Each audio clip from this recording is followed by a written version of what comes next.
ہر چیز کو سازش، ہر چیز کو سازش، کوئی اچھی بات ہو تو سازش، الو بنا رہا ہے، پیسے لیے ہوئے ہیں، فلانے کا غلام ہے. میں نے کسی کے سامنے ایک دفعہ کہہ دیا پرانے سیاستدانوں کو چھیڑنے میں کوئی وہ نہیں ہوتا، نقصان نہیں ہوتا، وہ تو چلے گئے نا دنیا سے، اس میں اتنا بڑا مسئلہ نہیں ہوتا. میں نے ضیاء الحق کے بارے میں ایک دن کسی سے کہہ دیا کہ دیکھو اسلام کے لیے کتنا کام کیا صدر ضیاء نے پاکستان میں. اب ضیاء الحق سے کسی کو اختلاف ہو سکتا ہے کہ غیر آئینی طریقے سے آیا، یہ اختلاف ٹھیک ہے بھائی، فوجی حکومت قائم کی، ایک آئین تو یہ ہے کہ جمہوریت ہونی چاہیے، یہ آپ ٹھیک ہے جی، یہ نیگیٹو بات ہے آپ کریں بھی. ضیاء الحق صاحب نے جو ہے نا وہ بھٹو کو پھانسی پہ لٹکایا اور خود ایک آمرانہ حکومت قائم کی، یہ بات ٹھیک ہے، یہ اس پہ کوئی اعتراض کرتا ہے تو بنتا ہے بھائی اعتراض. لیکن جو اچھے کام کیے، رشیا کے خلاف جہاد میں کتنا بڑا کردار ادا کیا، حدود آرڈیننس نافذ کیے، اتنا اسلام کے لیے اس شخص نے کام کیا، اتنا کام کیا کہ جو ہمارے لبرل حکمران ہیں وہ کہتے ہیں، ان کے الفاظ بتا رہا ہوں، کہتے ہیں ایسا گند کر کے گیا ہے کہ 100 سال بھی پاکستان اس گند سے پاک نہیں ہو سکتا. گند سے مراد ان کی اسلام ہوتا ہے معاذ اللہ. کہتے ہیں ایسا کر کے گیا ہے نا کہ 100 سال بھی اس مصیبت سے ہم نکل نہیں سکتے جس مصیبت میں ضیاء الحق نے ڈالا ہے. مصیبت سے ان کی مراد ہوتا ہے اسلام. ضیاء الحق سے پہلے کا پاکستان اپنے باپ داداؤں سے پوچھو اور ضیاء الحق کے بعد کا دیکھو، زمین آسمان کا فرق ہے. لیکن میں لبرل لوگوں کی بات نہیں کر رہا. آپ کسی مذہبی آدمی کے سامنے کرو جس کو ٹھڑک ہوگی، وہ کہے گا ابے امریکہ کا مفاد تھا نا اس وقت، امریکہ چاہتا تھا رشیا کا خاتمہ ہو تو امریکہ چاہتا تھا اسلام آئے یہاں پہ، اس لیے ضیاء الحق اسلام لے کر آیا. تیرا باپ اگر وہاں ہوتا اور وہ اسلام لا رہا ہوتا تو اس وقت تو یہ تعویل کرتا؟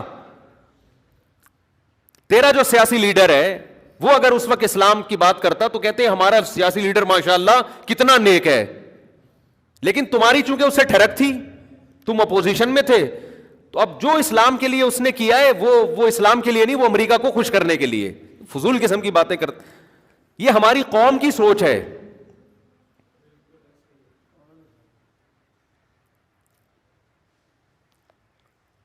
اس کی بھی ٹانگیں کھینچتے ہوئے رہے تھے جتنے عرصہ وہ رہا ہے نا، ٹانگیں کھینچنے میں زیادہ زور لگایا ہے. جو پازیٹیو کام اس سے کروا سکتے تھے، ضیاء الحق کو تو ساری زندگی یہی شکایت رہی ہے کہ کوئی ساتھ ہی نہیں دے رہا. ٹھیک ہے، جن لوگوں کو اعتراض ہے ان کو، جو معتدل لوگ ہیں نا ان کو اس پر تو اعتراض ہے کہ آمریت تھی، اس پر اعتراض نہیں ہے کہ مذہبی نہیں تھا. ان کو تو یہ تھا کہ یہ مذہبی کیوں تھا، یہ تو مولوی تھا، وہ تو یہ کہتے تھے. تو اب بھی ایسا ہی ہے، کوئی چینج نہیں ہوئے ہم، اب بھی حساب کتاب ایسا ہی ہے، کوئی تبدیلی نہیں آئی ہے. تبدیلی پاکستان میں آنا بظاہر کوئی امکان، قوم جب تک تبدیل نہیں ہوگی میرے بھائی، یہ کھوپڑی سے منفی سوچ نہیں نکلے گی نا ہر چیز کو. اور دیکھو ہمارے مذہب نے ہمیں حکم دیا ہے ان بعض الظن اثم، اے ایمان والو بدگمانی سے بچو. بدگمانی کا کیا مطلب ہے؟ کسی نے کوئی ایسا کام کیا جس سے دیکھنے میں لگ رہا ہے غلط کیا ہے، تو قرآن کہہ رہا ہے جلدی اس کے غلط ہونے کا فیصلہ مت کرو. لگ بھی رہا ہے نا کہ غلط ہے تو تعویل کرو، شاید یہ وجہ ہو، شاید یہ وجہ ہو، شاید یہ وجہ ہو. میں تبلیغ والوں کا واقعہ سناتا ہوں نا. تبلیغ میں وقت لگانے کا ایک بڑا فائدہ یہ ہوتا ہے، میں نے دیکھا ہے پازیٹیوٹی پیدا ہوتی ہے. کیونکہ جتنا ٹائم آپ تبلیغ میں لگاؤ، غیبت پر پابندی، کوئی الٹی بات کرنے نہیں دیتے. اگر کرو گے تو کوئی سنے گا نہیں، لفٹ نہیں کرائے گا اس کو، وہ کہے گا پتہ نہیں کیا لے کے بیٹھ گیا کس سے. تو اکثر دیکھا ہے کہ سوچ میں ایک مثبت تبدیلی آ جاتی ہے. اب یا تو پورے پاکستان کو تبلیغ میں بھیج دیں ہم. یہ چیزیں اسکولوں سے آتی ہیں، مدرسوں سے آتی ہیں. اگر ٹیچر بتانے والا ہو، اسکول میں ٹیچر اگر پازیٹیو بات کرے، مدرسے میں ٹیچر اگر پازیٹیو بات کرے، تو آہستہ آہستہ سوسائٹی میں مثبت سوچ پیدا ہوتی ہے کہ بھئی اچھا سیکھو. تو میں یہ عرض کر رہا تھا کہ اسلام نے یہ حکم دیا ہے کہ کوئی نیگیٹو چیز بھی نظر آئے تو جلدی بدگمان مت ہو، اس میں تعویل کرو. میں اللہ کا شکر ایک چیز ہمیشہ نوٹ کرتا ہوں، آبزرو کرنا جسے کہتے ہیں. یہ میری بچپن سے عادت ہے کہ دیکھ رہا ہوتا ہوں میں بچپن سے کہ واقعات یاد رکھتا ہوں کہ یہ اس نے یہ بات کہی تھی، اس نے یہ بات کہی تھی، یہ مجھے یاد رہتی ہیں. حالانکہ مجھے ویسے بندے یاد اتنے جلدی رہتے نہیں ہیں، ان کو تجربہ ہے، ان کو پتہ ہے کہ ہمیں یاد ہے کہ ایک صاحب کے والد کا انتقال ہو گیا، بچوں کے والد کا انتقال، صاحب تو نہیں، چھوٹے چھوٹے بچے تھے. تو ان کے کوئی دور کے رشتہ دار بچوں سے ملنے کے لیے آئے، تو بچے تھوڑی سی بدتمیزی سی کر رہے تھے. تو میں نے ان صاحب سے کہا دیکھو کیسے بدتمیز بچے ہیں. انہوں نے کہا کہ یار مسئلہ یہ کہ بیچاروں کا باپ نہیں ہے، تو ایک کمی رہ گئی ہے. کیا رہ گئی ہے؟ کمی رہ گئی. تو قابل ترس ہیں یہ. مجھے ان کا وہ ملفوظ یاد رہ گیا کہ دیکھو یہ آدمی کی سوچ کتنی اچھی ہے. یہ نہیں کہہ رہا میرے منہ سے تو نکل گیا بدتمیز بچے ہیں، نالائق ہیں. اس نے کہا نہیں، نالائق نہیں ہے. ان کو جو غم پہنچا ہے، بچپن میں باپ سے محروم ہو گئے، تو کچھ محرومیاں ان کے اندر رہ گئی ہیں، تو یہ قابل ترس ہیں. یہ سمجھ رہے ہیں یہ نیگیٹو اور پازیٹو کا فرق سمجھ میں آیا کھوپڑی میں؟ تو مجھے بڑا اچھا لگا ان کا یہ جملہ. میں نے کہا بات بالکل ٹھیک ہے.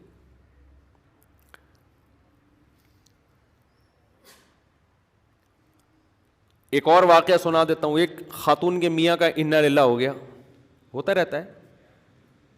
بہت ساری عورتوں کے شوہر دنیا سے چلے جاتے ہیں، نیچرل ہے، کوئی اس میں خواتین کی برائی کی بات نہیں کر رہا میں. نیچرل ہے یا نہیں ہے؟ تو یہ ہونے والا ہے ہم سب کے ساتھ. سمجھ رہے؟ تو اب وہ خاتون کا کیا معاملہ ہوا کہ وہ ایجڈ خاتون تھیں، اپنے بیٹوں کا ساتھ دے رہی ہیں اور رشتہ داروں سے لڑ رہی ہیں. بچوں کا ساتھ دے رہی ہیں، رشتہ داروں سے ناجائز لڑ رہی ہیں. ناجائز، ایک تو جائز لڑنا ہوتا ہے نا، غلط چیز میں بچوں کو سپورٹ کر رہی ہیں. تو لوگوں نے کہا یار یہ خاتون غلط ہے. تو ایک صاحب نے کہا کہ یار بیچاری بیوہ ہو گئی ہے، تو اب اس کا آخری سہارا بچے ہی رہ گئے.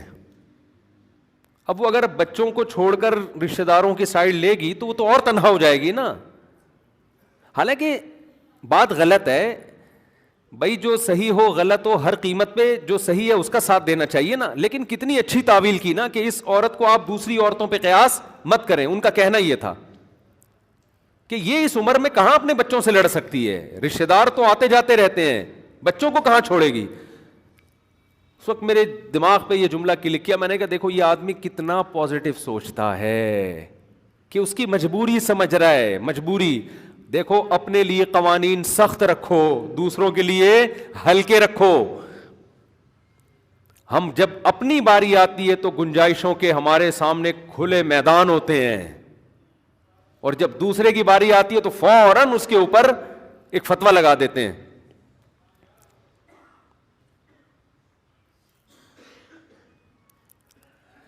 تو میں یہ کر رہا تھا، اسلام نے تو حکم دیا ہے نیگیٹو بھی کچھ نظر آئے نا، تو جب تک اس کے نیگیٹو ہونے کا 100% یقین نہیں ہے، آپ نے اس میں پازیٹیوٹی کو تلاش کرنا ہے. لیکن ہماری عادت یہ ہو گئی ہے کہ 100% پازیٹیو بھی نظر آ رہا ہے، اس میں بھی نیگیٹیوٹی کو تلاش کرنا ہے، اس کی بھی کوئی غلط تعویل کرنی ہے. اصل میں ایکچولی یہ الو بنا رہا ہے لوگوں کو، شو مارنے کے لیے یہ کر رہا ہے. یہ کیا کر رہا ہے؟ یہ شو مار رہا ہے. اس کا مقصد یہ ہے، اس کا تو نے دلوں کو چیر کے دیکھا ہے کیا؟ تو ہمارا ملک جو ہے نا، خود ہی ہم اپنے آپ کو دیمک کی طرح کھا کھا کے ختم کر دیں گے. وہ بھی ایسا تو فلانا بھی ایسا تو فلانا. آج کل یوٹیوب پہ ایک چیز بہت چل رہی ہے، پاکستان بینک کرپٹ کی طرف جا رہا ہے، جس کی وجہ سے نا لوگ ایک دم پاگل سے ہو رہے ہیں اور پاکستان سے بھاگنے کی باتیں کر رہے ہیں. یہ بھی الٹا سوچ رہے ہو، الٹا. بھاگ کے باہر جاؤ، 4 دن میں واپس بھاگو گے. یہ بینک کرپٹ ہو کے بھی خدا کی قسم باہر سے بہت اچھا ہے. حقیقت بتا رہا ہوں. میں یورپ گیا، لوگوں نے مجھے کہا آپ کو نیشنلٹی دلاتے ہیں، یہی رہیں یہی رہیں یہی رہیں. میں نے کہا بھائی جان، ہم پاکستان میں بینک کرپٹ ہونے کے باوجود اپنی آمدن میں 15 بچوں کو پال رہے ہیں. یہاں ہم نہیں پال سکتے. یہاں تو بیوی الگ جاب کرے گی، میاں الگ جاب کرے گا.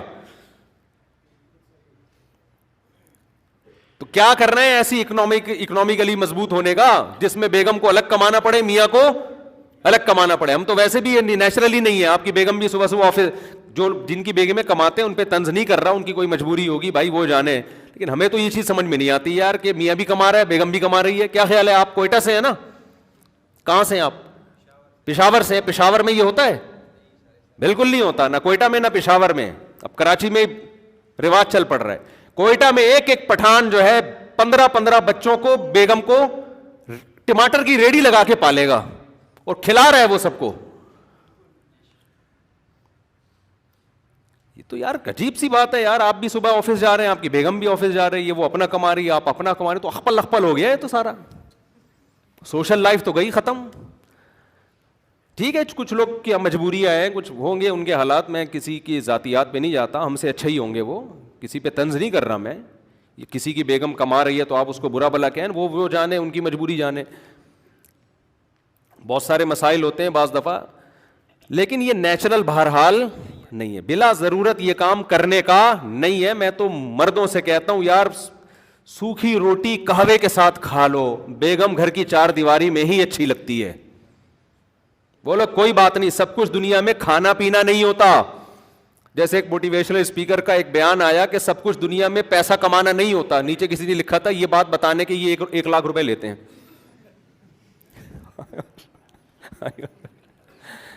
بیان آیا کہ دنیا میں سب کچھ پیسہ نہیں ہوتا. سارے موٹیویشنل اسپیکر ایسے نہیں ہوتے کہ یہاں بدگمان ہو, لیکن بعض ایسے ہوتے ہیں ہر اچھی بات کی ایک جملہ بولنے کے 1-1 ڈیڑھ. ہمیں واسطہ پڑا ہے نا, اس لیے کہہ رہا ہوں میں.